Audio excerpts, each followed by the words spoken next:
आज या ठिकाणी कर्मयोगी सहकारी साखर कारखान्याचे सगळे संचालक मंडळ आणि निराभिमा सहकारी साखर कारखान्याचे चेअरमन आबा असतील, बाप्पू असतील आणि सगळे संचालक मंडळ आज इथं उपस्थित आहेत। सर्वप्रथम सगळ्या मीडियाच्या लोकांचं आमच्याकडून सगळ्यांचं इथं स्वागत आहे।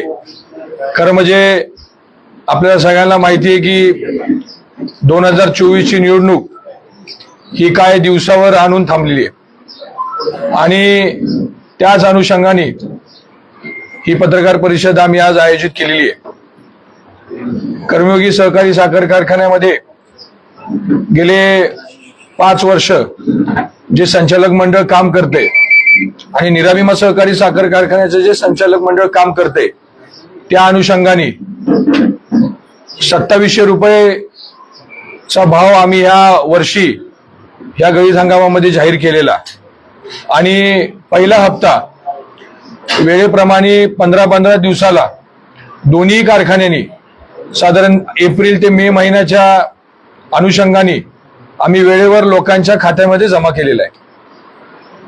आज ही पत्रकार परिषद बोलवण्याचं कारण एवढंच आहे की कर्मयोगी सहकारी साखर कारखान्याच्या संचालक मंडळाने आणि सगळ्याच संबंधित लोकांनी हा निर्णय घेतलेला आहे की यावेळेस शेतकऱ्यांना दिवाळीसाठी 200 रुपयाचा हप्ता आमच्या कारखान्याने घोषित केलेला आहे।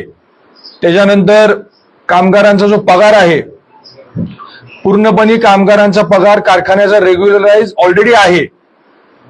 त्याच्यानंतर बोनस हा दिवाळीच्या साधारण 5 ते 6 दिवस आधी कर्मचाऱ्यांना एक पगार बोनस हा पण आमच्या कारखान्याने कर्मयोगी सहकारी साखर कारखान्याने घोषित केलेला आहे। त्याच्यामुळं जे काय कुठल्या गोष्टीची जी काय गैरसमज निर्माण केला जातो खास करून पगाराच्या बाबतीमध्ये, तर मला सगळ्यांना एवढंच सांगायचंय की प्रत्येक महिन्याचा पगार हा रेग्युलर पहिल्या दिवसापासून आहे, पण कुठेतरी ह्या गोष्टीचा एक मुद्दा करून गावागावी जाऊन एक बदनामी कारखान्याची केली जाते। तर मला जे बदनामी करणारी जी काय कारस्थान जे काय आहे केलं गेलेलं आहे त्यांना एवढंच सांगायचंय की अशा चुकीच्या गोष्टी तुम्ही करू नका। शेवटी ही संस्था शेतकऱ्याची आहे, ही संस्था ह्या तालुक्याच्या गोरगरीब जनतेची आहे आणि नेहमीच ह्या दोन्ही संस्थेनी अर्थकारण ह्या तालुक्याचं चांगल्या पद्धतीने हाताळलेलं आहे। त्यामुळं कर्मयोगी सहकारी साखर कारखान्याची जी काय ह्याच्या आधी जी काय अडचण होती ती अडचण बऱ्यापैकी आता कमी झालेली आहे आणि एका नवीन पर्वामध्ये हा कारखाना आता पुढे जाणार आहे। त्यामुळं जे काय चुकीच्या गोष्टी जे काय केल्या जातात, पगार काय आजच रेग्युलर नाही, पगार आधीपासूनच रेग्युलर आहे, त्याच्यामध्येच आम्ही एक गोष्ट ऍड करून दिवाळीसाठी एक बोनस पगार आम्ही आज घोषित करत आहोत। आपण बोलतोय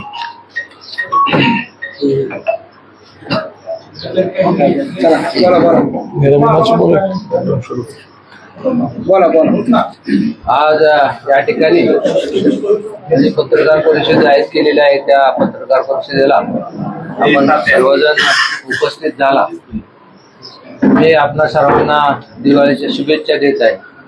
जवळच आता दिवाळी आल्यामुळं या कारखाना जी आमची निराभिमा संस्था आहे त्या संस्थेने गेल्या वर्षी 3,25,000चं क्रशिंग या ठिकाणी केलेलं होतं आणि क्रशिंग केल्यानंतर शेतकऱ्याचं जे पेमेंट होतं ते 2700 रुपयाने आम्ही त्यावेळेस दिलेलं आहे आणि ज्या वाहनवाले आहेत वाहनवाल्यांचं सुद्धा आम्ही पेमेंट त्या ठिकाणी सर्व त्यावेळेस दिलेलं आहे।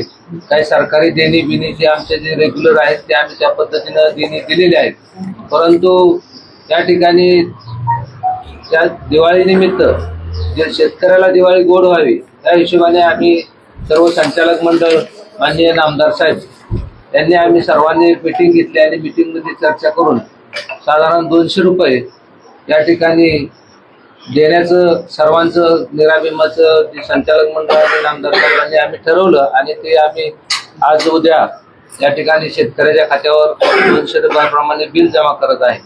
त्याचप्रमाणे कामगाराचा आमचाही रेग्युलर पगार असतो, त्याची काही अडचण नाही आणि कामगारांना 1 महिन्याचा पगार या ठिकाणी आम्ही दिवाळी बोनस हे 2 दिवसात आम्ही देणार आहे आणि रेग्युलर पगार त्यांचं या ठिकाणी झालेला आहे आणि नेहमीच रेग्युलर पगार असतात. कामगाराच्या बाबतीत निरा विमा कारखाना कधीच अशी हेळसांड करत नाही. या ठिकाणी निरा विमा कारखान्याच्या बाकीच्याही समजा डिस्कवरीची काम असतील, काय पुढच्या वर्षी सीझनची तयारी असेल ती अतिशय चांगल्या पद्धतीने या ठिकाणी दिलेलं आहे. आम्ही हार्वेस्टिंगसाठी ऍडव्हान्स दिलेला आहे आणि एवढं सगळं करत असताना ही संस्था अतिशय चांगल्या पद्धतीनं चालत आहे आणि भविष्यात ही संस्थेला कसल्या पद्धतीच्या अडचणी येणार नाहीत. काही विरोधक आता या निवडणुकीच्या निमित्त प्रचाराला फिरत असतात आणि फिरताना त्यांनी काहीतरी मुद्दे किरकोळ उपस्थित करायचे आणि संस्थेवर बदनामी करायचं जे काम केलेलं आहे ते त्यांनी या ठिकाणी थांबवावं. कारण ही संस्था चालवत असताना अनेक अडचणी असतात आणि या अडचणीतून मार्ग काढण्यासाठी माननीय नामदार हर्षवर्धन पाटील आणि सर्व संचालक मंडळ या ठिकाणी चांगलं मार्गदर्शन करत असतात आणि सगळं या संस्थेबद्दल कुठलंही चुकीचं या ठिकाणी निर्णय घेतले जात नाहीत. ही संस्था अतिशय चांगल्या पद्धतीत चालणारी संस्था आहे. महाराष्ट्रातली संस्था एक ना एक दिवस 1 नंबरला आल्याशिवाय राहणार नाही. कारण पूर्वीचा जर इतिहास आपण 20-22 वर्ष बघितला तर अतिशय चांगल्या पद्धतीने ही संस्था चालवत आहे आणि शेतकऱ्यांना मला पुढच्या सीझनच्या दृष्टिकोनातून आवाहन करायचं आहे की आमची यंत्रणा सगळी चालू झालेली आहे. यंत्रणा पुढच्या वर्षासाठी काही अडचण नाही, परंतु कारखाने आता निवडणूक झाल्यानंतरच चालू होणार आहे. ते साधारण 1 डिसेंबरच्या दरम्यान कारखाना चालू होतील. त्यावेळी आमची यंत्रणा सज्ज असेल आणि शेतकऱ्यांनी पुढच्या सीझनलाही सुद्धा चांगल्या पद्धतीचं ऊस देऊन ही संस्था लवकरात लवकर चांगल्या सुस्थितीत आलेली आहे त्याला अधिक सहकार्य करावं असे आमच्या सर्व संचालक मंडळातर्फे या ठिकाणी मी आपणाला ग्वाही देतो आणि त्या पद्धतीने या ठिकाणी कारवाई होईल. ह्याच्यामध्ये अजून एक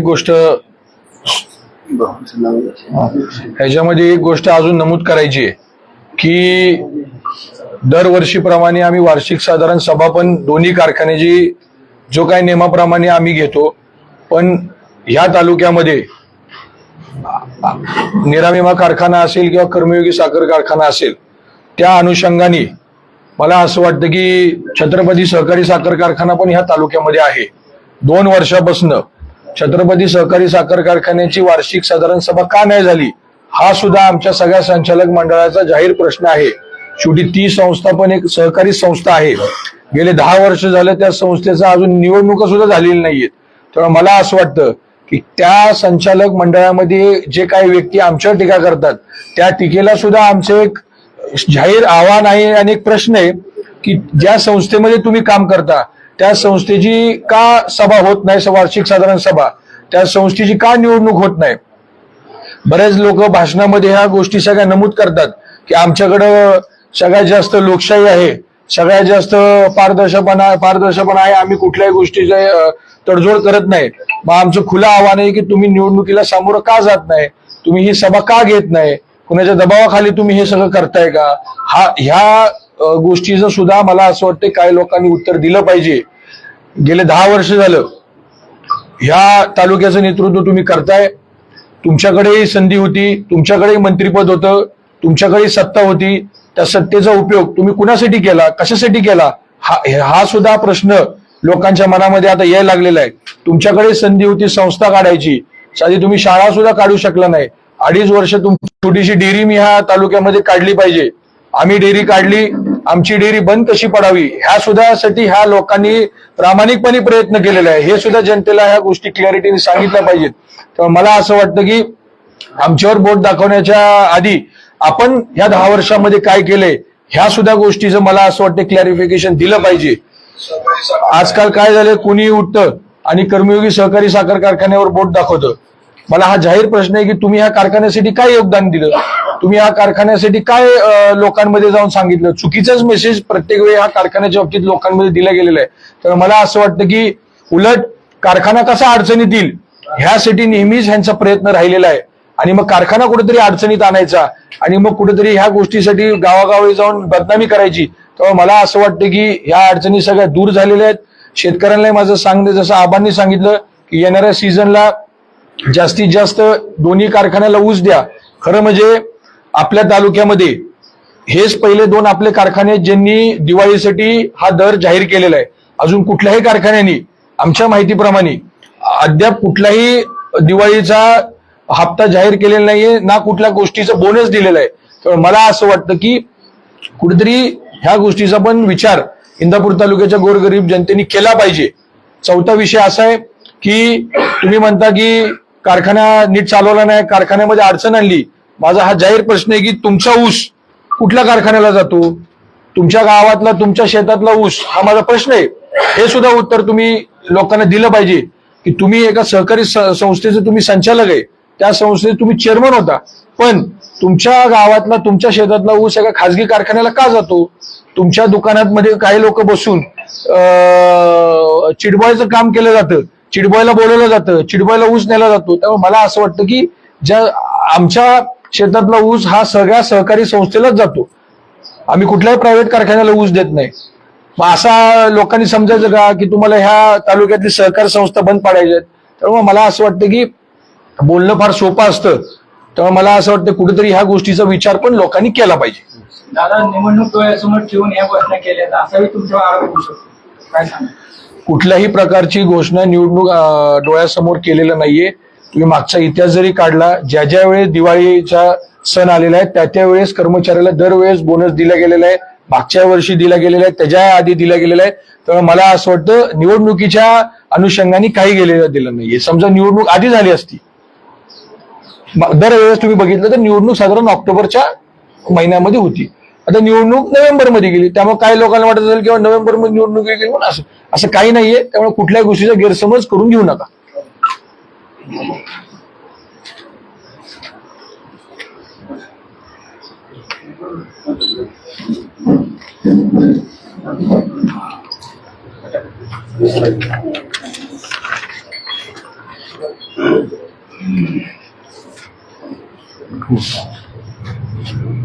बोला. काय विचारायचं आहे का? आमचा निर्णय अगोदरच झालेला आहे, पण आम्ही संचालक बापू बोल. मीटिंग बापू बोल.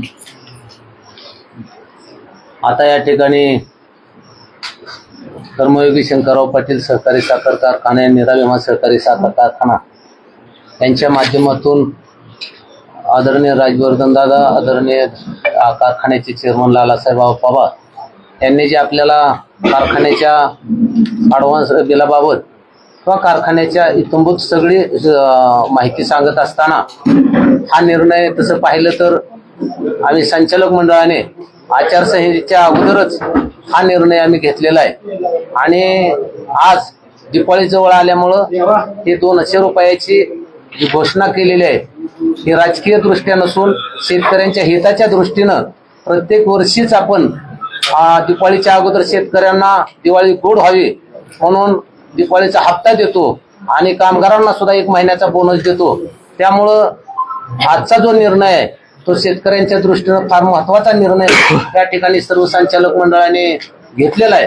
आणि आपण सर्वजण या ठिकाणी अत्यंत चांगल्या पद्धतीनं कारखान्याच्या संदर्भामध्ये जी माहिती सांगितली, वस्तुस्थिती खरी सांगितलेली आहे.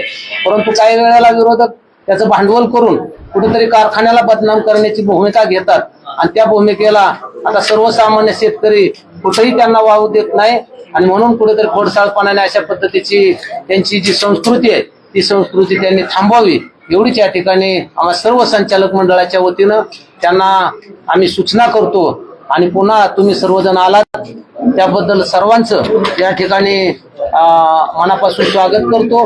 कुठेतरी काल परवा कुणीतरी येते आणि गावागावामध्ये सांगते की कामगारांचा पगार दिला जात नाही, कारखान्याचे रेग्युलर कोण म्हणतं ह्यांनाच भांडवल नसल्यामुळं, यांच्याकडे काय भांडवल नसल्यामुळं यांनी कारखाना वेटीला धरून कुठेतरी आमच्या सर्व संचालक मंडळाला किंवा आमच्या नेत्यांना बदनाम करण्याची मोहीम आखलेली आहे.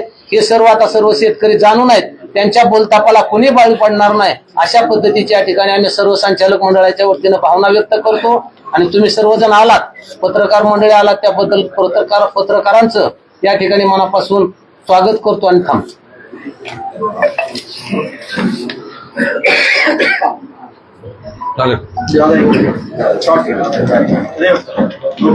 काय प्रश्न वगैरे काय विचाराय वाटलं एवढे विचारतील एवढे जण आलेत. आम्हाला विचारा, इकडे यांना विचारा. खुश झाली की सगळी आता गोष्टी बंद झाली का भांडवल ठेवलं नाही त्याच्यावर बोला एक नंबरचं लाला भाषा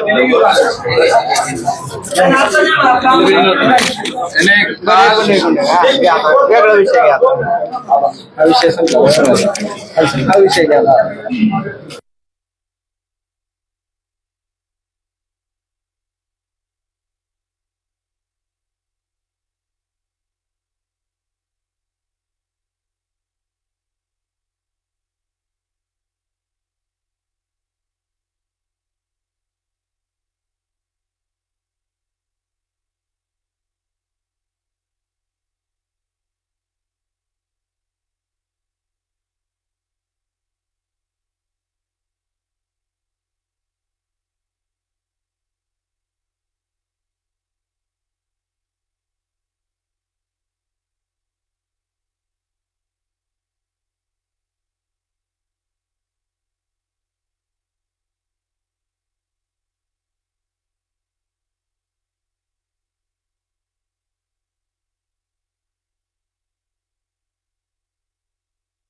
कुठली गोष्ट मांडण्याचा दुसरा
त्या व्यक्तीला कुठलंही संरक्षण नाही. तो सध्या म्हणजे खूप प्रेशरमध्ये आहे. काल रात्री आपला सुप्रियाताई